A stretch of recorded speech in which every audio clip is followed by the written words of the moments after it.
North Korea's 2017 military parade was a big deal. Here are the major takeaways.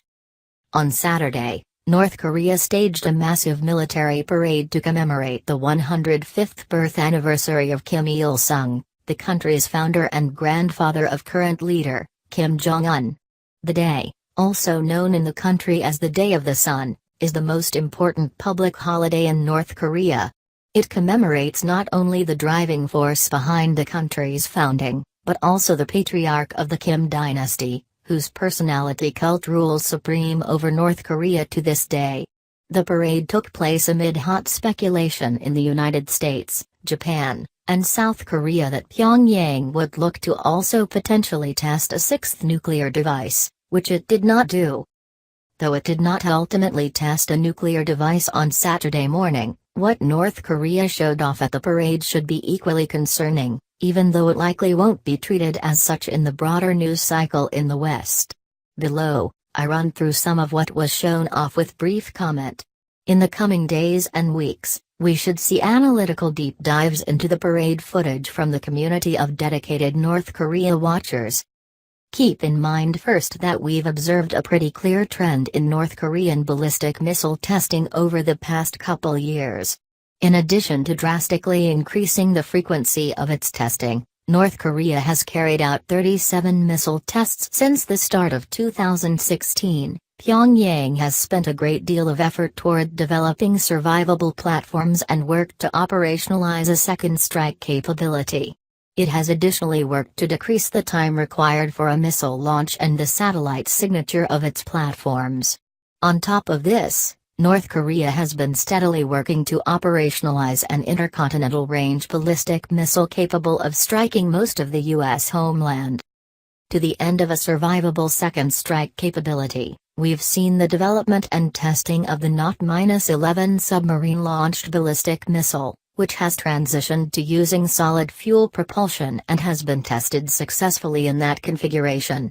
The Not-11, intended for use aboard North Korea's Longori-class submarine, would presumably also give Pyongyang the ability to initiate a strike South Korea outside of the field of vision of the Terminal High Altitude Area Defense (THAAD) missile defense system.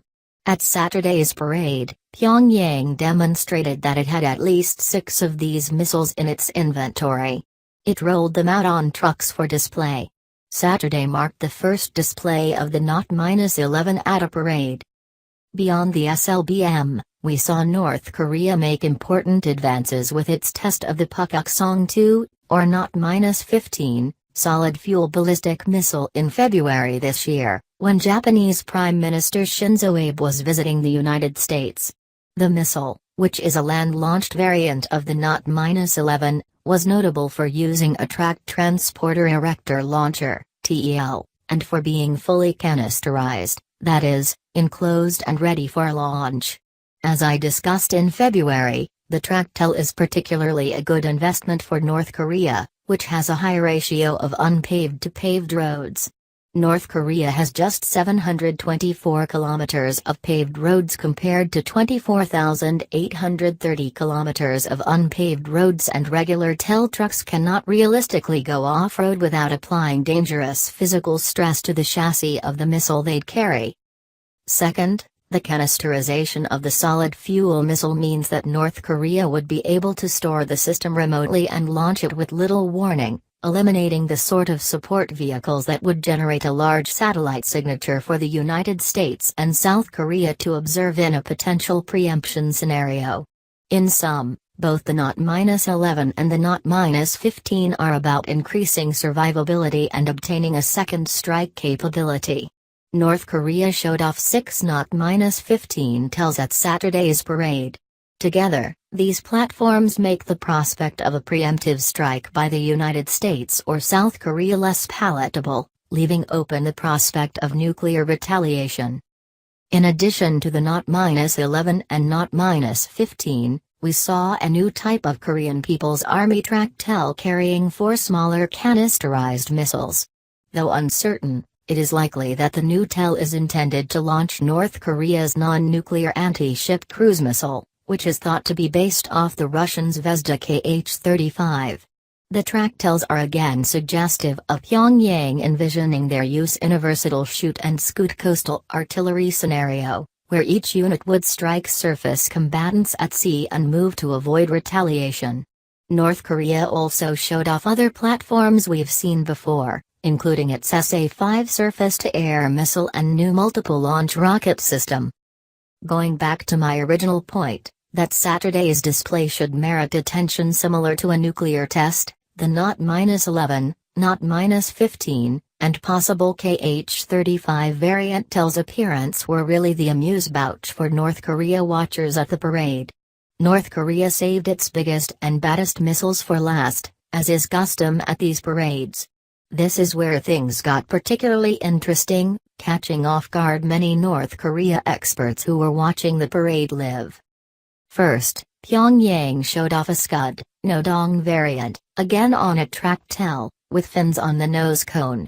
I've gone into why the tractile is significant above. Similar reasoning applies with this launcher, especially as Pyongyang has shown an interest in salvo-launching Scuds and Nodongs in a possible first strike scenario. The fins on the nose cone may have been mocked up for the parade, but are suggestive of North Korea possibly looking into maneuverable re-entry vehicle technology, which could presumably make these missiles more difficult to intercept. From the parade footage alone, it may be unfeasible to glean more about just how significant these changes may be. North Korea also showed off its intermediate-range Hwasong-10, Musudan, missile, the much ballyhooed Guam killer. That missile saw frenzied testing last year, with at least 6 confirmed tests, 5 failed, 1 succeeded in June 2016.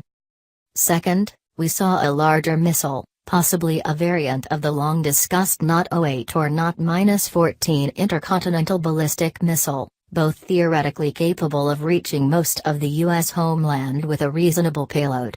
This missile, which remains untested to this day, was shown off with a new color scheme like the Musudan and, oddly enough, on board a tel truck that appeared almost identical to the Musudans.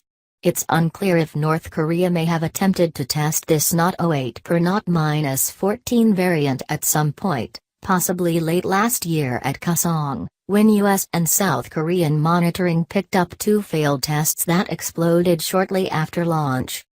After the new Not-08 per Not-14 had strolled out of the limelight in Pyongyang's Kim Il-sung Square, North Korea introduced the crescendo of the whole affair. It rolled out 2 previously unseen ICBM-sized canisters on board massive tels. One tel appeared to be similar to an older Not-08 tel and the other appeared to be new, though similar in appearance to a Chinese DF-41 or Russian Topol-M. We don't know what, if anything, was inside the canisters since North Korea hasn't publicly shown off or tested any missile of that size before. However, we can infer given the size of the canister and the fact that it was paraded on Saturday that Pyongyang wants the world to know that it is actively working toward at least 2 types of solid fuel, canisterized ICBMs, possibly with 3 stages. That's a development that should merit quite a bit of attention. Even if it's unlikely that North Korea is close to that capability today, they've already shown their work toward various components of making such as a system work. For instance, we see in video footage released by North Korea after the February 2017 Not-15 launch that the hydraulics involved in the canister's cold launch system ejected the missile, which is relatively short compared to the canisters seen on the new tels, over twice its length, suggesting that Pyongyang may already be capable of ejecting heavier ICBMs. Second, as I've discussed before, North Korea is very serious about its work on high-thrust engines for use on an ICBM. It may choose to carry out an initial test using a non-canisterized Not-08 or Not-14, but these new tels are still cause for concern. In summation, as I noted on Twitter during the parade, the 2 big technical trends this year for North Korea may be tractiles and canisterized systems. More broadly, observing the parade left me reflecting on the somewhat grim prediction I'd made in January that 2017 would turn out to be the year of the North Korean ICBM. Given both what North Korea has said and now what it has shown, this certainly seems to be the case. And more so than ever, North Korea seems to be highlighting the perils of a preemptive first strike to the United States and South Korea. With every nuclear and ballistic missile test, its threat of inflicting unacceptable retaliatory damage against Seoul and, eventually, Washington becomes more credible. What's more, we're likely still in for a sixth nuclear test sooner or later. Even though Pyongyang withheld from testing this weekend amid rumors of possible retaliation by the United States, North Korea is still looking to improve its missile know-how. Moreover, the long-dreaded ICBM flight test also might not be too far off now. Given the ever-growing number of TELs, both wheeled and tracked, North Korea may soon field nuclear forces amply large that a conventional U.S.-South Korea first strike may find it impossible to fully disarm Pyongyang of a nuclear retaliatory capability. That would give the North Korean regime what it's always sought with its nuclear and ballistic missile program, an absolute guarantee against coercive removal.